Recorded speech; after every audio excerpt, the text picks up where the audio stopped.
Welcome to Search Talk Live with search engine optimization and marketing experts Robert O'Haver and Caleb McElveen, powered by the Robert Palmer family of companies. Welcome back, guys. Thanks for joining us for another episode of Search Talk Live. I'm your host, Robert O'Haver. With me is Caleb McElveen. Caleb, how's it going, buddy? Yo, what's up, Robbo? Not much, man. Just bringing it again this week. Absolutely. Got another great show, man. We have gone through the year. One great episode after another. Today, we got a great one, a special one, and I'm really excited about it. Yeah, definitely. Those of you tuning in for the first time, we are a digital marketing podcast. So we talk geek every week for 1 hour. Yep. So if you can hang with us, we're going to talk all kinds of stuff today. If you've never listened to the show, we talk about everything from search engine marketing, digital, what else? Content marketing. You cover it. We SEO, everything. Email marketing, social media. We cover everything. That's the great thing about this show. Yeah. Is that we got something for everybody, as I like to say. It's really great stuff. You can go to searchtalklive.com. Yep. Of course, if you're listening to the show today on Search Talk Live, stay there. You can go after the show. But always visit Search Talk Live. Check out all our past episodes. See what's coming ahead. We got something for you. I promise you it's going to help you, whether you're a business owner or in the industry yourself, working in-house for an agency, whatever it may be.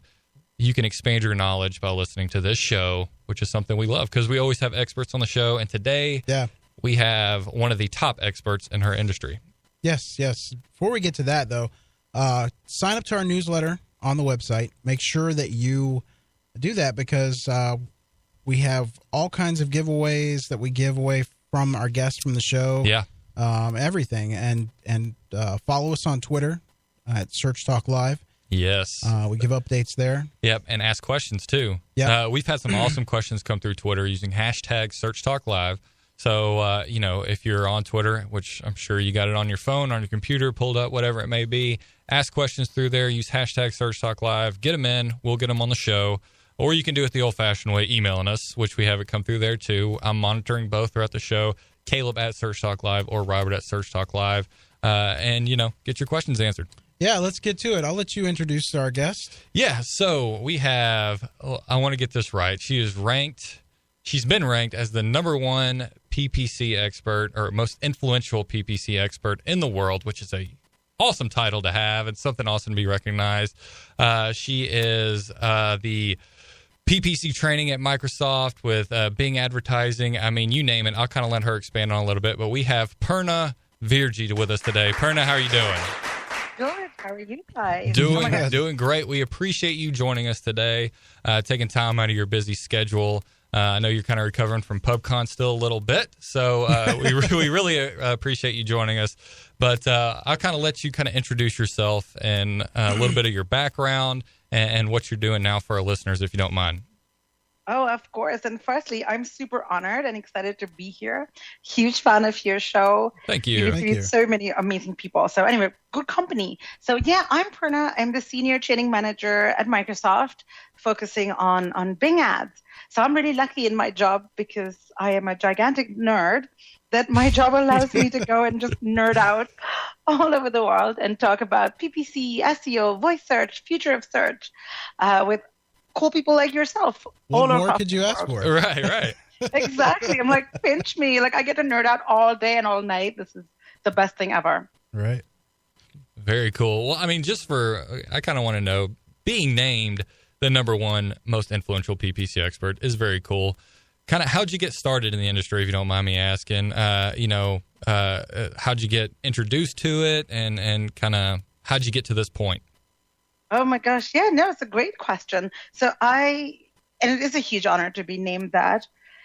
How did I get started? Well, many, many years ago, just over a decade ago, I was working in journalism. So I produced a talk show.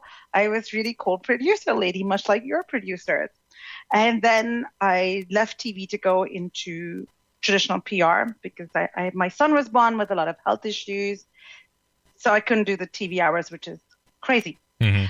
So long story short, I started working in traditional PR for this IT technology software as a service company. And we were not that busy because I don't know about you, but I may not really go to my software company to ask for traditional PR services. Yeah.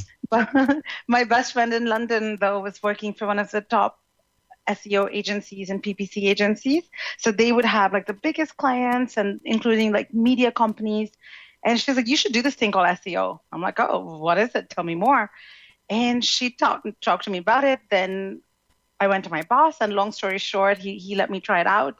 I found it did really well for us. I founded this sort of division in a way, almost very organically. Like we just started getting busier. Mm-hmm. And then I got into AdWords, which was all that existed at that time. And so I always did SEO and PPC from the start. So I joke that I've been bisexual for over 10 years, and it's been great because I love them both.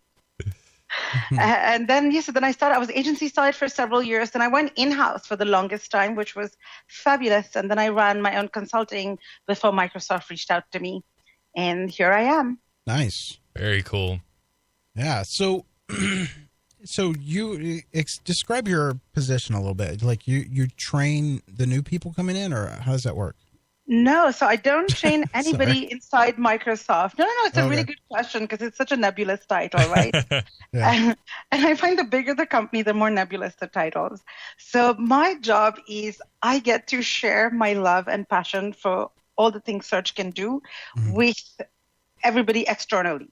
So outside Microsoft. So I get to go to an event, like I was just at PubCon last week, and I get to talk about cool things in search. Or the other half of my job, which I really love, is that I get to go one-on-one to our advertisers. So I'll fly all over the country or Canada or anywhere and go visit a client, and then we'll get their PPC team together, and we'll just get together and talk search. And I can share some of the best practices, some of the research. So I always have to be on my toes. I'm always like learning and practicing and trying things out. So I have cool things to share when I go visit our clients. Nice. That's very cool. So today on the show, we're going to cover 3 different topics. We're going to talk about voice search, visual intelligence, and so let's talk a little bit about Bing. Yeah, let's talk a little about Bing and paid advertising. Yeah. Well, I'm actually really excited about talking a little voice search. And I know this is something that you've been writing about and talking about for a little bit, and something you recently actually talked about at PubCon, kind of we discussed before we went on air. So, I mean, to kind of get started with that, what are we seeing with voice search? What's going on with it? What should we be preparing for, especially with, the holidays coming up and stuff like that. A lot of stuff's going to be happening. So kind of what are we seeing in the realm of voice search?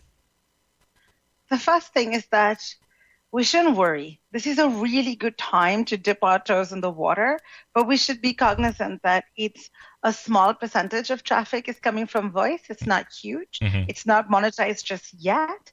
But what we are seeing, and the reason why I want people to pay attention to it now, is that it's been getting adopted really rapidly, in a way almost faster than any other kind of search that is around today. So we're like, okay. And if you look at just within your life, look at the technology that's voice enabled. Any of you guys have the remote control for your TV that's voice controlled? Wow. I do not have that. I just ordered Google Home, though. I should get it in November. I'm looking forward to that. Yeah, that's a really cool service. I have the Echo.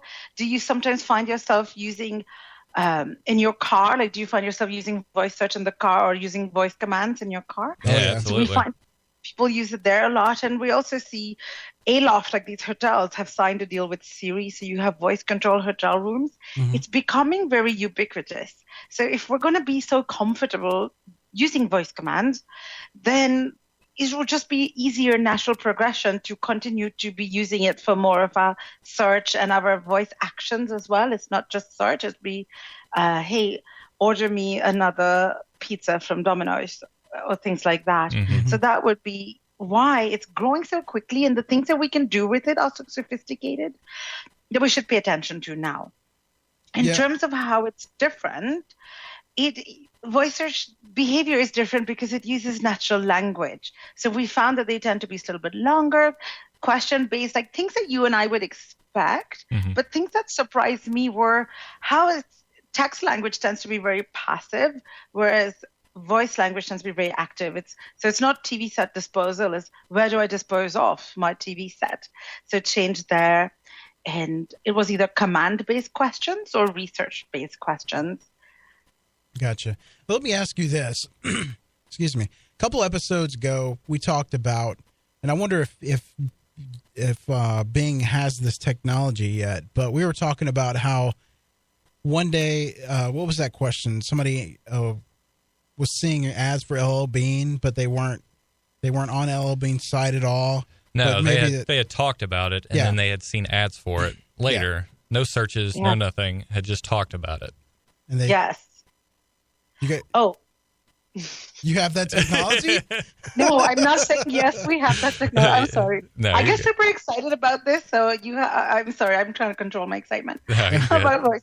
No, we don't have it as far as I know. Okay. Because obviously I'm a little bit high above my pay grade. Right. But it would. I've heard of Facebook having this. So if you talk about something, or I had a neighbor come to my house to talk to me, and we weren't friends, like we don't really talk to each other. She's like a new neighbor. Mm-hmm. I got a Facebook request, or not, like Facebook suggested that she should be my friend. I'm like, I don't have this woman's phone number. I've never met her at all before in my life. She just walked to our house to ask me a question about something. And so it's funny. I wonder if it is listening or seeing things. I'm curious. I mean, it's kind of creepy, but it's cool. It's cool. It is useful, and I know that Snapchat is patenting some of this technology too. So say if you've snapped about something like a new purse, and then you're going to see some ads that talk about purse. Mm-hmm. So it's interesting. They're trying to make it more relevant, right? It's all about that holy grail where we're so competitive and it's costing more and more money. Even on Bing, we see, as in more competitive verticals, we see CPCs have gone up a little bit as we've grown. Yeah. But so how do you get to that relevancy? How do you improve your conversion rate? It's all about getting as personalized. Yeah. Mm-hmm. Yeah. Absolutely.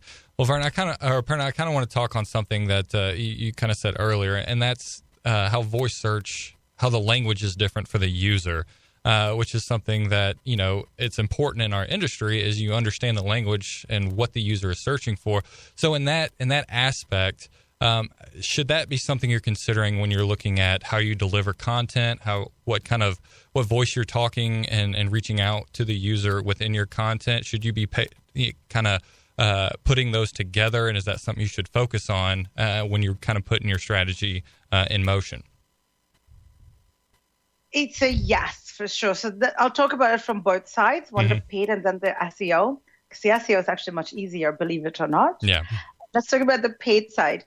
My favorite thing about voice search is that it reveals the intent. Think of an industry like travel, for example. If I did Bahamas hotel room, the poor travel company has no idea, am I coming with my family? Am I coming for like a romantic getaway with my husband? Or am I coming just for a girls' weekend? Right? You don't know how to tailor your messages. Mm-hmm.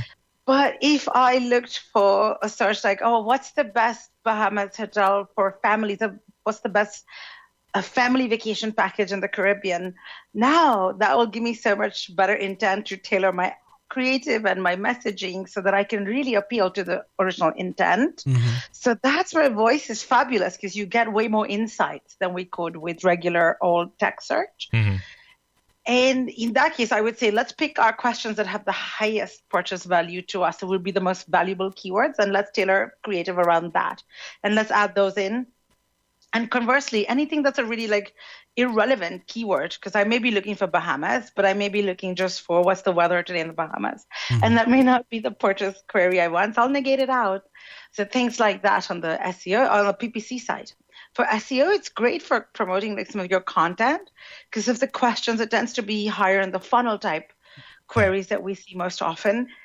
So all your content marketing, the stuff that you're already having content around, it's great. It will show up more often and be more naturally found. So that is a good thing. Jen Slag found that there's a whole prevalence more. It comes up in the snippets more often than regular just text queries. So that's also another good thing that happens on Google. So it would be interesting to go out and see what you can do. And finally, it's the things that we should have been doing as SEOs all along, like stop keyword stuffing your titles and your descriptions. Right. We can finally just use natural speak, because that's what everybody's going to be looking for as well. Right. Absolutely. So let's jump back on the PPC. So you're saying it would be best to bid on those long tail type of keywords. Add them in as well. Like, certainly don't forget your regular keywords, because remember, I mean, voice is still small. It's small but significant. Sure. And it's growing, but you want to add on some more. Yeah. I would say the good advice would be to go look through your search terms report or your search query report and see, are you seeing these longer keywords?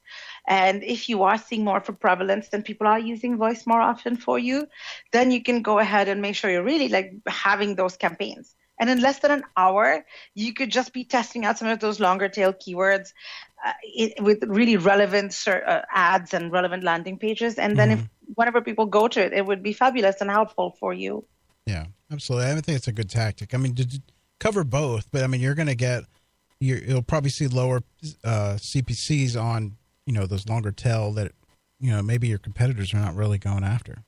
Exactly. The long tail is always always tends to be so much more cost effective and less competitive. So it won't be high in volume, but it'll have really low CPAs, so it can bring down your overall effective CPA. Yeah. Sorry, we're bouncing back and forth from PPC to voice, but let's go back to voice. They're all tied. They're all so closely tied. Yeah, it really does all tie together. Absolutely. Do you have another question? I'm actually checking Twitter right now. Remember, if you want to get on Twitter, you can get questions in using hashtag SearchTalkLive. So we have also our awesome guest today, Miss Purna Virji.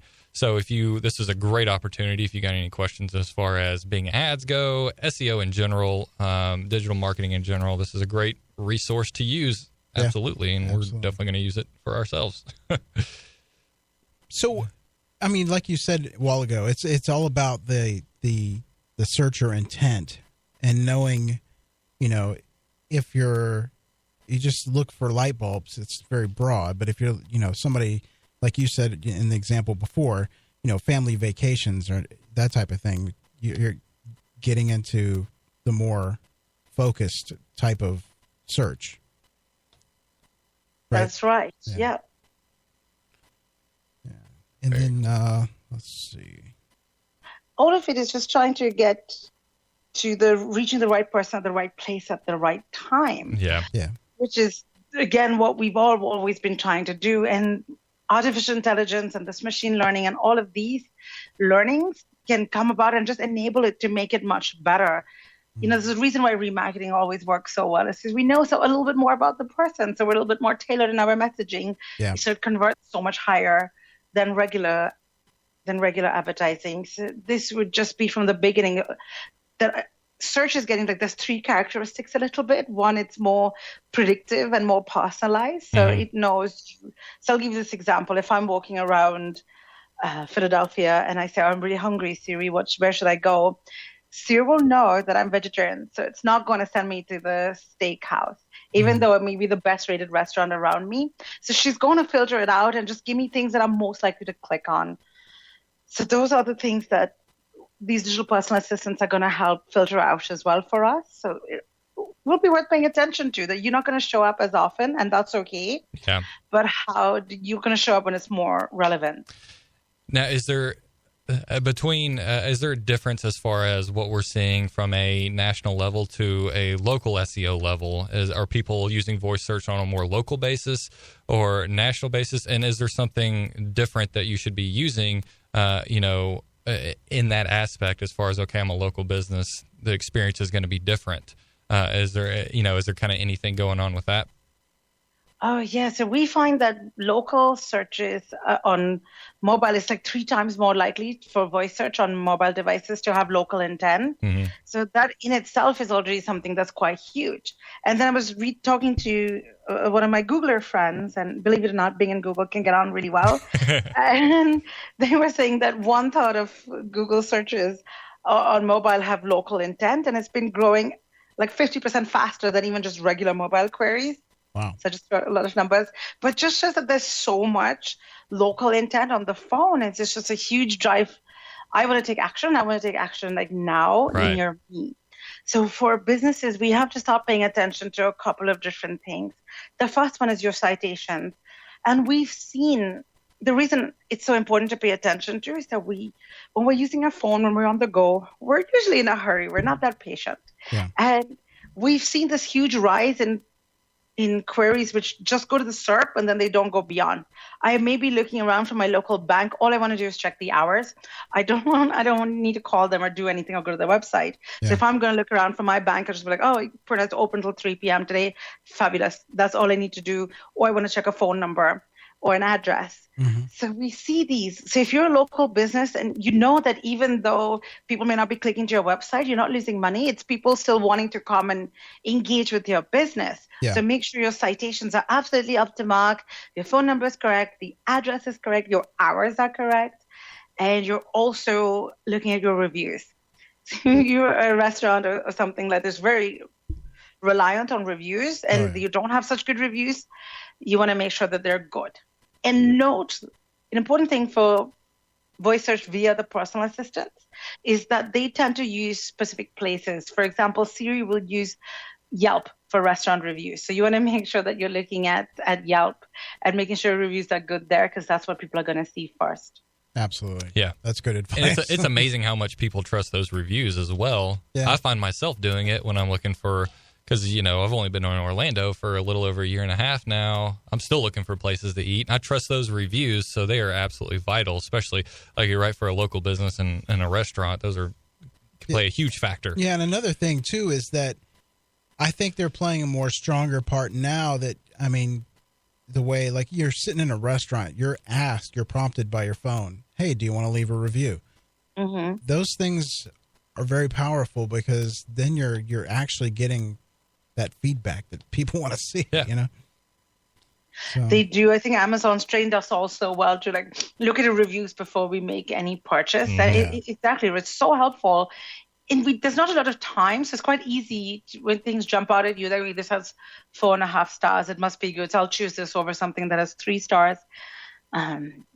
Sometimes the only exception to that rule is distance. So if something's super convenient, like a coffee shop, then we'll see people will go to the closest coffee shop if there's enough of a distance. Yeah. So that's interesting. Yeah, it is crazy. It's funny what goes into making the decision-making process from that aspect. Yeah, where do you see this? I mean, I'm seeing so far, I mean, I can't wait for 5 more years from now. Like, I mean, we're getting all this home automation stuff. Right. And it's exciting to me. I mean, yeah, I'm that guy that has to have the big screen that talks to you and all that. Yeah. I think I saw this thing for your whole kitchen is like digital. You can do, all that kind of stuff. It's insane. Yeah. Yeah, Cortana is coming in your fridge now. So Microsoft's been working on that. And you're like, well, why would I want to know it?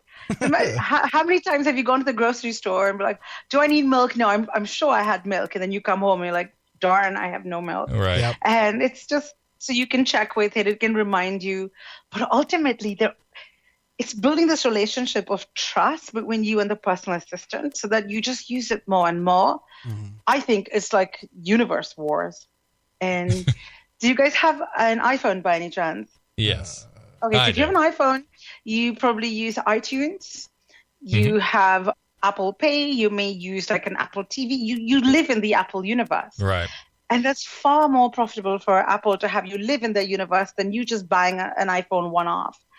But they want to keep you there. And I think that's what a lot of these large companies are trying to do is like, we want to be helpful and be a part of your everyday life so we can be the person you call first if you need anything. So that's why they're all trying to be more helpful. Ultimately, I think consumers, we will win. It's a good win for us to have everybody trying to like woo us and be really nice to us and helpful. My only concern is the dependency at the point where you can't think for yourself. It's like, I don't need to worry about anything. Just it does it for you. It does, but then think about the times. Like, for example, how many times have you like, I'll do this for you today, and then you forget. Yeah. And then you're like, oh, shoot, I forgot to send an email out. So things like Cortana is starting to do her capabilities is she can identify things like commitments. So she'll call that, and she'll be able to scan your email and see that you sent this email to your wife and be like, I'm totally going to get this to you. And she'll remind you, but towards the end of the day, it's like, hey, was this still something you needed to do? So it's just so handy. Yeah. It's trying to be there as a little catch-all and be there for you to make your life a lot easier because God knows our lives are getting crazier and busier every single minute. Yep, absolutely. Now, the other thing you mentioned is, or we wanted to talk about too, was visual intelligence. And there's a lot of things there that people don't realize is out there, but I'd like you to kind of, for our listeners, go into that. Yes, absolutely. So much of this has been flying under the radar, but it does exist and it's really powerful. Yeah. I mean, the first example that immediately comes to mind, that's pretty much all of us have this, is the Amazon app. If you notice, if you open your Amazon app, you can search for something just by taking a photo of it or by just scanning the barcode. So it's how many times have you been in, okay, I'm really evil and I'm guilty of doing this. Like I will go to a physical bookstore and I'll look for a book and I'm like, oh, it's actually quite expensive because I like to get the fancy cookbooks. Mm-hmm. Like, let me go see how much it costs on Amazon. So then I will go and I'll just either take a photo of the cover and then Amazon will give me the price. And then usually it ends up being cheaper. So I will order it off there, except when I feel very guilty and I'll buy it in the store. And it's so easy and convenient. It is. Then if you notice Pinterest, this is something big for retailers. If you look at Pinterest, they have, so even if I'm looking for a recipe for chocolate cake, there might be a cake stand at the back. I'm like, that is the prettiest cake stand I've ever seen. I wonder where you got it. Traditionally, there's no way to find out. But Pinterest has this feature that you can say, look for visually similar results. And you can select the part of the image that you think is interesting. And it will show me like dozens of photos that look just like that cake stand. Now, that's a big boost for retailers. You may be advertising the shoes, but people might want to get the shirt as well, and you can promote the shirt. Oh, yeah. So you're saying that it'll take that image and it'll go out and find a retailer? It won't find a retailer on okay. Pinterest for now. For now, it won't. For now, Pinterest will just go in and find other images of that. So chances are you can find out where you can buy it based on who's the pin up. Mm-hmm. But there are apps like CamFind, for example, which is CAMFIND, that will go out and find you the retailer. So I could take a photo of anything. It's like for an example, I just took a photo of my dusty old mouse, and I just took a photo of it, and it went and it used image recognition to identify what it was. Wow. That's pretty strong. Yeah. It's awesome. It's like, this is the Surface mouse, and here's a retailer that you can buy it from, and here's some more information about it. And all this stuff has been happening for a while. Like, this app has been there for 3 years, and it's just sneaking up on us a little bit because we're not paying attention. But that is like, these artificial intelligences are getting so smart in terms of just image recognition purely. There's no keywords to it at all. All it is looking at the photo and trying to recognize it, which is something we should be paying attention to, because there's another cool innovation that I'm seeing is happening in stores like Urban Outfitters and some of your home improvement stores. They have partnered with this tool called Slice, where I can walk into any store and point my mouse upon my camera on my phone at anything. So say I'm looking at this kitchen aid stand mixer. I'm like, what is that? I wonder how much it costs. I can just put this camera over it and it'll give me all the information about it. Nice. It's fabulous. Yeah, I use an app called Shop Savvy where you scan the barcode and it'll give you the best price and all the different lists of websites. Those are great things. That's brilliant. Exactly. It's making it so easy. Yeah. Find what you want and find it at the best price, which is what we're really after. But think how powerful that would be if, like you said on Pinterest, somebody's looking for that particular product in that image, and then you can serve them an ad that says, here, get 10% off, or what, right. And here it is at such and such location, a website. That's something that I think Snapchat has got a patent. It hasn't come out yet, but I was reading that was coming out with them. So you could be, if you snap something about a phone or a camera, you might get ads that relate to maybe accessories for that. So again, it's just so much more relevant and interesting. And then if you think about it, the world is your showroom, right? Why should I be limited to just what's on my website or just hiring the models on my website? Suppose somebody's walking around with the best pairs of sneakers that you've ever seen, and you're not going to go and ask the stranger on the road that, hey, where did you get the sneakers from? Chase him around, take a picture. Yeah, be more creepy and try to get a photo. He'd be like, why'd you take my picture? But you can do it surreptitiously, and then you can just go and find. I'll tell you, okay, this is made by this company, and there's a company called Mood Stocks that does exactly that, and Google just bought that company. Yeah. And so it's interesting. You can just take a photo of anything. I'll tell you the brand, where to get it from, and how much it costs. It's just fabulous. That's huge, and I think that's something that really needs to be paid attention to. Absolutely. Because, be an early adapter and gear up for it. Right. No, absolutely. I mean, why search for something and you just take a picture of it and then get that information? Yeah. That's crazy. Yeah. It's already so much of it is being used right now. Right. I was shocked. Like, I tried to do more and more research because I knew about 3-4 use cases. I'm like, oh my gosh, this exists. This is crazy. Like, why isn't everybody talking about it? And so lo and behold, we're going to do that. Microsoft's building something called captionbot.ai, and the team built it just for fun to see if there was a bot that could recognize objects like humans can. Mm-hmm. So it will look at a picture of anything. I'll be like, okay, this is a chair but made of wood, and it's here, so it can look at it and recognize it as we would. It's not like the one word like chair. Yeah. This is a wooden chair that looks comfortable. So it's interesting that it's getting context to it. Wow. Which it has a lot of really good humanity-related uses too. Mm-hmm. Taking that software and those capabilities of artificial intelligence with a pair of like smart glasses, they've developed something at Microsoft for the blind or the seeing impaired, where you wear those glasses and there's a little like touchpad on the glass, and you on the side on the, what do you call it, the handle of the glasses, and then if you hit it, it will tell you, it will like voice in natural language tell you what's around you. It'll be like, oh, Purna, there is a man on a skateboard doing a little trick in front of you. And just can you imagine, like, now you get the whole world described to you of what's around you. It can read you text. It'll read you the newspaper. It will read you menus. You can go out alone and eat and not be worried about how do I read the menu. Mm-hmm. So all these kind of freedoms in good human uses is wonderful. Incredible. Yeah. I mean, it's gonna literally be like that commercial where you're like, I don't want to say the name of the company, but they're looking for their insurance agent, and all of a sudden they pop up. Yeah, right. Yeah. But virtually it'd be, I don't know. But anyway, on to the next subject. Very cool. Well, if you're tuning in, obviously listening to Search Talk Live, we appreciate you joining us today. We are joined with our special guest, Miss Purna Virji. So if you want to, go to Twitter, use hashtag Search Talk Live, get your questions in. Search Talk Live is sponsored by the Robert Palmer family of companies. You can go to robertpalmercompanies.com, check out everything that they have to offer. Some really cool stuff. Got everything from mortgages to financial advice to real estate help, everything you got going on. They have it for you at robertpalmercompanies.com. Go there today. And remember, you can always visit searchtalklive.com. If you're just joining us now or missed any part of today's show, we'll be tweeting that out afterwards, or you can go to searchtalklive.com, check out the entire episode and everything else we have to offer. Yeah, you can also catch us on iTunes and Spreaker. Yep.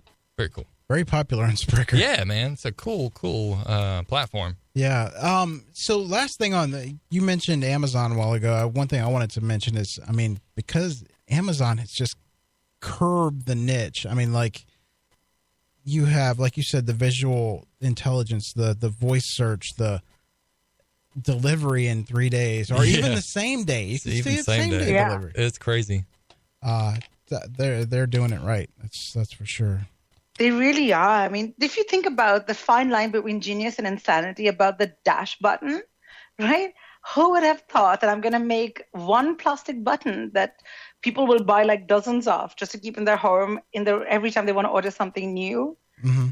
Right? Who would have thought of that? But it works, and it's so popular. Now they've gone global, and the dash button just launched in the UK and Germany last month. Like, oh my goodness. Like, that's quite cool. Press a button and something comes to your house. I'm waiting for the grocery delivery thing. That's going to be awesome. Yeah, Amazon Fresh, right? It is on the West Coast. I don't have it here in Pennsylvania where I live, unfortunately, yet. But that would be quite good. No, they've been great. And Amazon Echo is so smart now. Like, there's over 2,000 skills that she can learn. Yeah. Or that she has already with different companies, right? So Bing powers the search for Amazon Alexa, but again, she's open platform. So she has partnerships with companies like Domino's or Kayak. Mm-hmm.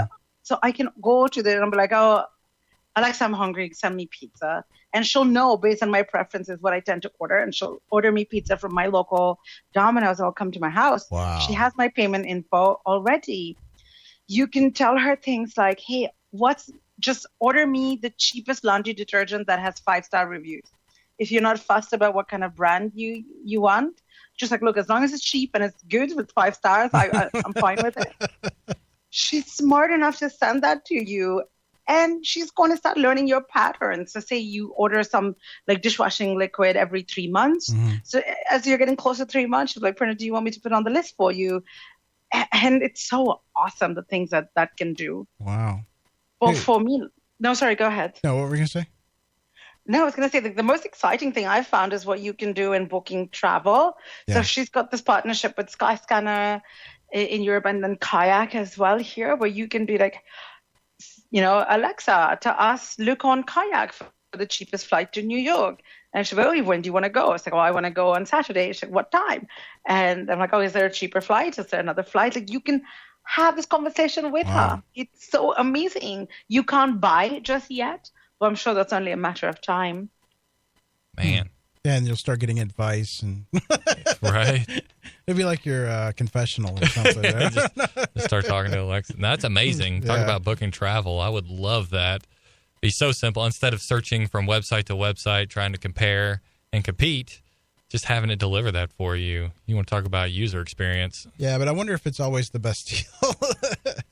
Well, you're only looking on Kayak, right? Because that's the skill with Kayak, or you can specify, like, look on Skyscanner.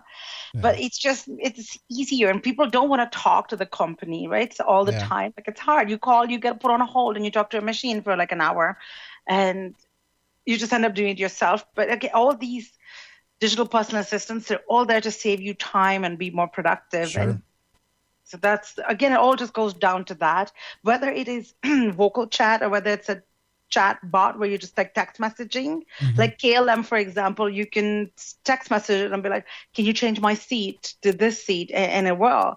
So with Sephora, Sephora has this app with Cake, the messaging app, where she can give you personalized makeup and skincare information, which is nice because she'll ask you, like, do you want to do this little quiz? And be like, great. Do you want makeup tips? You can be like, yes. And then she'll give you tips and advice and products.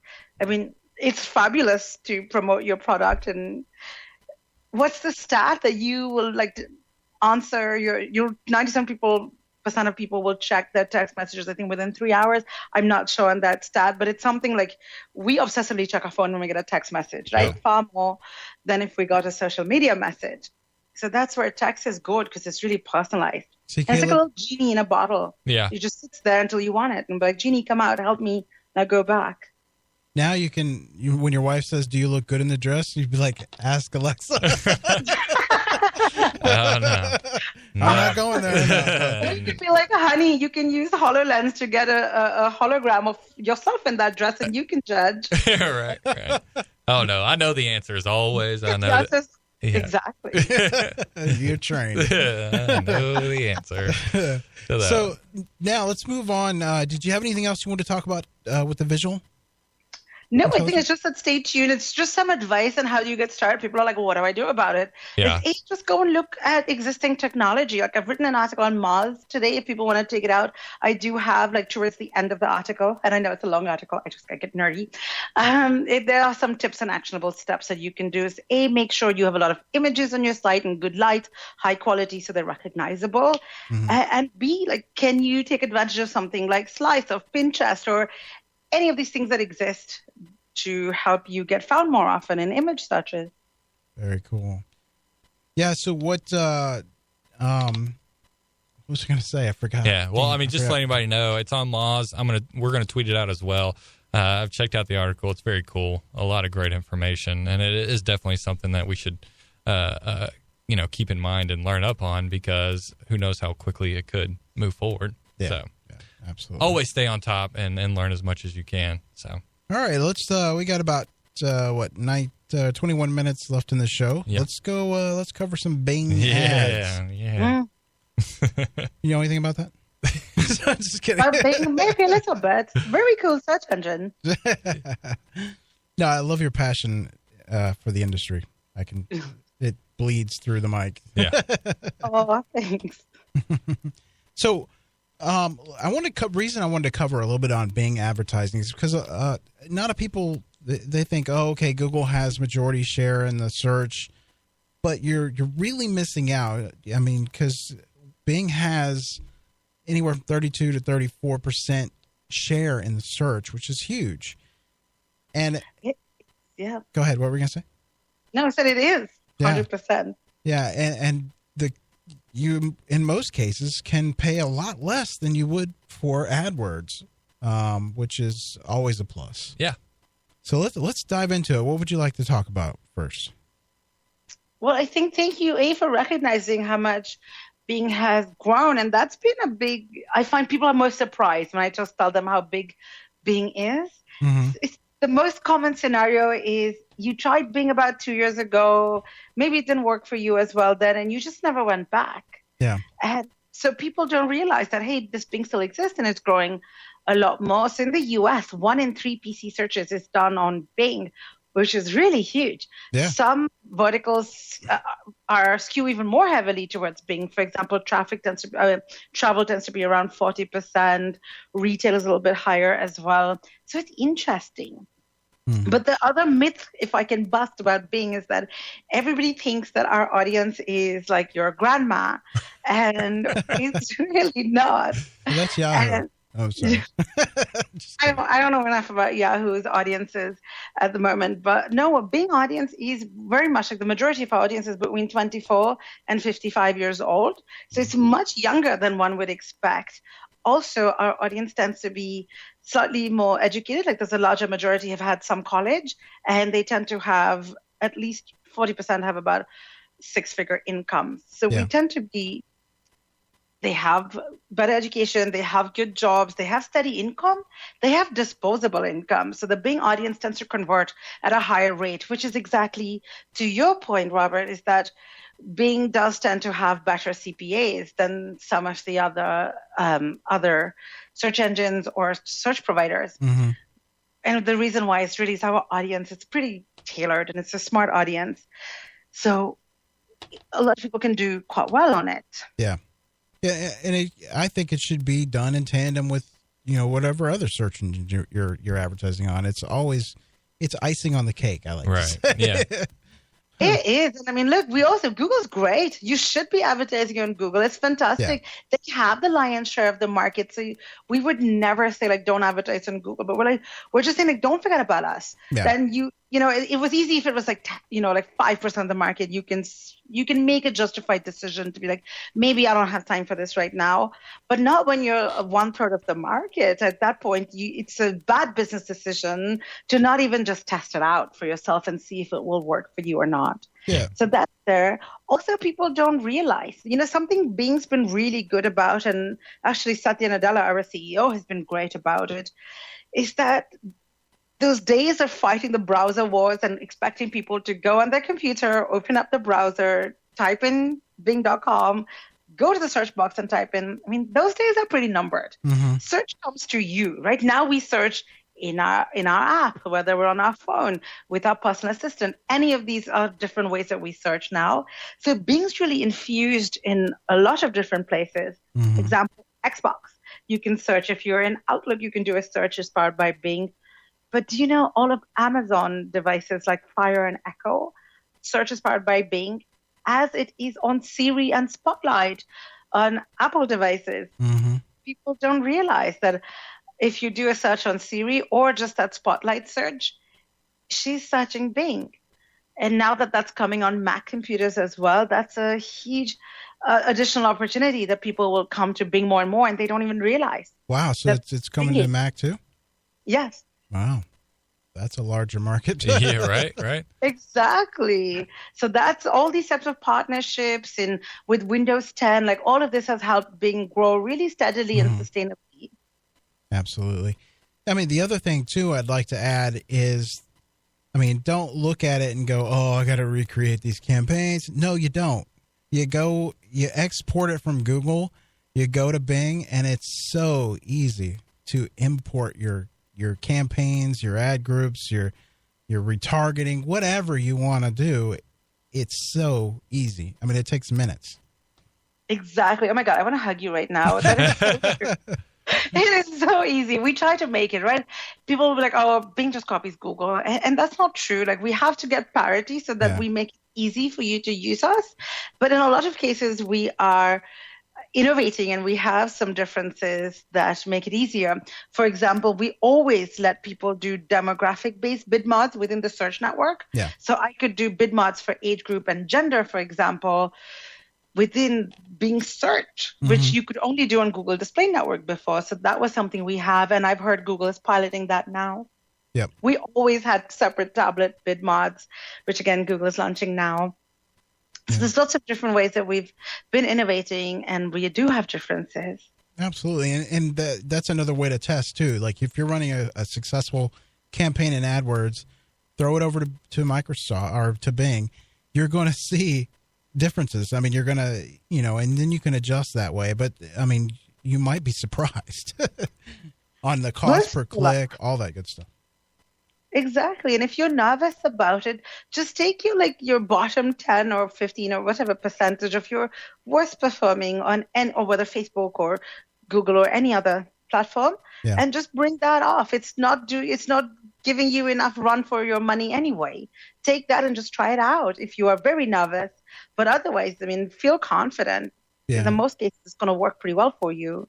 Absolutely. And I've seen, too, where campaigns have not been so successful on Google, but excelled over at Bing, So it's, it depends on the industry, but, you're definitely, you get a different, I don't know, it's just different. It is, and that's really down to the audience as well, right? If it's such a, this certain type of audience that's more primed to buy, that can explain it too. Yeah, and you can do everything over there too. You can do the retargeting. You can do just like you do over in AdWords. Yes, Facebook, we've got all Bing that Ads stuff. remarketing. Yeah, we just don't have display remarketing, but we have regular RLSA, just remarketing the search. Great. Yeah, and then also, do you you also have where you can narrow down your markets, right? I mean, like how you can do in analytics where you can do in market, out of market, those type of things. Yes, so you can go in and identify all the different geo regions, and you can target each one really well. We also have an additional difference between Google is that we let you have some of your geo targeting at the ad group level as well. So you can really take your one entire campaign and hone each one perfectly. Oh, wow. So which is much nicer because the ad group settings can override the overall campaign settings. So say, for example, I have this campaign that's killing it, but there's one ad group in there that's just not doing as well in Florida. Then, hey, maybe I just turn down Florida for just that one little guy, and I don't have to create another campaign. I don't have to go through all that extra reporting hassle later. It's just all lives within one.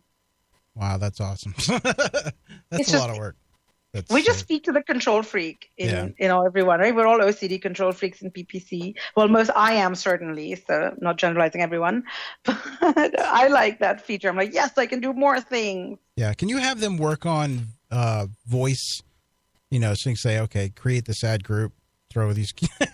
No, just kidding. I wish, right? No, that's such a top command now. And the reason it's not monetized yet, so we can't target or report on voice separately. I mean, not on Microsoft, not on Facebook, not on Google. No one's monetized it yet. Yeah. And I suspect why it's not monetized yet is that we're still trying to get error rates under control. We're still trying to work on follow-up. Yeah. Let's honestly look at a hard look at some of the issues with voices. What happens if it doesn't get you or if you have to do a follow-up? Right.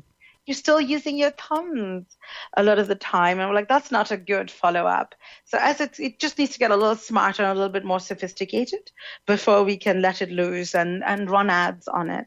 Yeah, I can't imagine how hard that would be. Like if you're having, like you said, the conversation with, like how high is Mount Everest? Where is it located? How you tie those into those analytics. I can't imagine. Well, it just would be like, what's the source? Is it voice or is it text? I mean, right. Google will report separately on some of your voice stuff that you've put in only because it's got the identifier, which is OK Google. Yeah. So that's why you can go back and just see all your own okay Google queries, which is interesting. So that's just some way they can differentiate. But to point out the error rate, Microsoft has the lowest in the industry at 6.3%. It's a huge milestone for us. So we're very excited. Nice. Yeah, and do you guys? I forgot how I was going to. Never mind. I'll just skip that question. Do we have any questions on Twitter? I haven't had any come through yet. Now, if there is kind of training and stuff for Bing ads for those who might not be familiar with the platform and how to use it and maybe how it's different from others, there is training and kind of how they can get started and insights and stuff like that they can use, correct? Oh, absolutely. The Bing website has so much great stuff for you. I mean, I go on and I use it so often for all my research as well. So to give you different things, it's got insights. So say, for example, if you want to know, hey, what are the trends I'm seeing around Valentine's Day? Because that's coming up. We've just come out with Valentine's Day shopping patterns. In we're the publishers. We see what happens across us, but we also look at research from like Forrester or Gartner or any of the top sources, and we marry all of that together. It's like phenomenally useful. So we have it based on either seasonality or different verticals. So we can just look at the car or the automotive industry, for example, and look at those trends. Or you can do like holidays or Valentine's Day or Mother's Day. So all those types are fabulous. We also have, like you said, there's trainings, there's lots of tip sheets in best practices that we have online, just either through our blog or our webcast. So MJ DePalma is like a phenomenal marketing maven on our marketing team who comes up with these art of advertising science webinars where we'll talk through, here's exactly what you need to do for your shopping feeder. Here's how you think about it if you're a small business, and so on and so forth. So just check out the Bing Ads webcast. That's a great resource to go in and find good information. Yeah, and that brings up another point too. You had mentioned was you guys have shopping ads as well. We do. We've got shopping ads because, like, again, going back to the visual element, it's so important.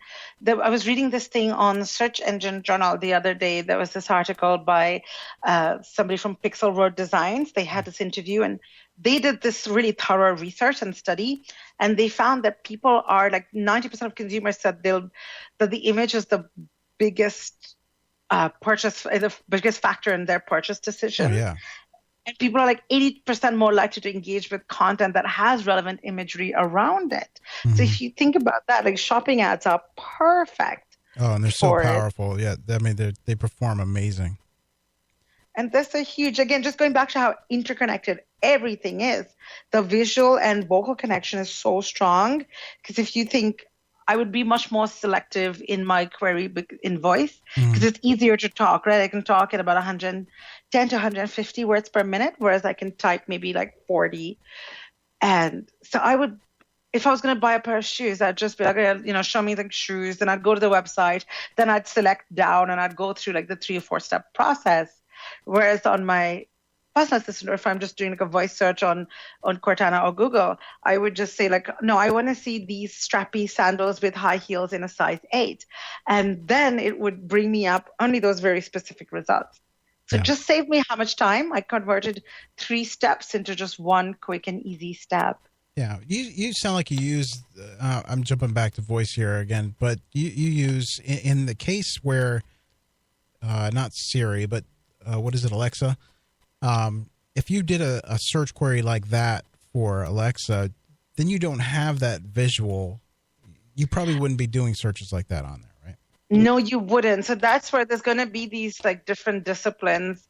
There's 3 different ones that I can see happening, and there could be more. One is the one where you talk to a digital personal assistant. So if I'm going through Siri or Cortana or Google Assistant, or the other one is if I'm talking like, do you know on an Android phone, Google's just got that search box right up there that you can search with voice? Yeah. Or on my computer, I can search with voice on Cortana.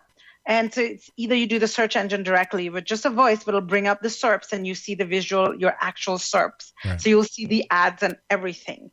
So it's not the filtered out by the personal assistant. This is just straight up SERPs. Right. And the third one is like an Alexa where there's only an audible interface. There's no visual element whatsoever. Right. So how would you react to that differently? Gotcha.